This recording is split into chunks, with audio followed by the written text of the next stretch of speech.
రీసెంట్గా ప్రకాష్ రాజ్ తల తీసుకొస్తే బహుమానం ఇస్తా అని చెప్పేసి సంచలన వ్యాఖ్యలు చేయడం అనేది జరిగింది. అదే ఆవేశంతోనో ఉద్రేకంతోనో క్షణికావేశంలో మాట్లాడిన మాట కాదు, ఇప్పుడు కూడా కట్టుబడి ఉన్నా. మీరు ఒక లా గ్రాడ్యుయేట్ ఉండి సివిల్ సర్వీస్లో ఉద్యోగం చేసి బహిరంగంగా ఒకరి తల తీసుకొస్తే అనడం ఎంతవరకు కరెక్ట్ అంటారు? ప్రకాష్ రాజ్ అనేటువంటి వాడు అన్ని విషయాలు తెలిసినోడు, విద్యాధికుడు, చదువుకున్నోడు.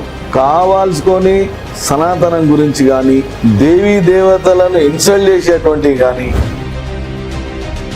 బహిరంగంగా హిందూ సమాజానికి క్షమాపణ చెప్పాలి. ఆయన చెప్పకపోతే అనుభవించక తప్పదు, దాన్ని ఆయన తయారుండాలి. నలుగురికి ఆదర్శంగా ఉండాల్సినటువంటి మీరు ఈ విధంగా డైరెక్ట్ వార్నింగ్ ఇవ్వడం ఎంతవరకు కరెక్ట్ అంటారు? ఇది అంతరాత్మ స్వాభిమానానికి సంబంధించినటువంటి విషయం. దాన్ని తొక్కిండు కాబట్టి ఏనో ఒక దగ్గర ఇటువంటి ఎదవలకు చెప్పకపోతే ఆగరు అనేటువంటిది. ముస్లిం సోదరులు వాళ్ళ మనోభావం దెబ్బతీసే విధంగా ఒకసారి హైదరాబాద్ మాట్లాడి తిరగమని చెప్పండి. హిందువులు ఏంటంటే బ్రాడ్ మెంటాలిటీతో ఉన్నారు, అన్ని రిసీవ్ చేసుకుంటారు. ప్రకాష్ రాజ్ గారి భయపెట్టో వార్నింగ్లు ఇచ్చో నోరు మోపియచ్చు. అట్లాంటి వాళ్ళు చాలా మంది ఈరోజు హిందుత్వం పైన సనాతన ధర్మం పైన ప్రతి ఒక్కడు రోజు పొద్దుగా లేస్తే ఎవరో ఒకరు విమర్శిస్తున్నారు కదా, ఎంతమంది నోర్లను మూపిస్తారు?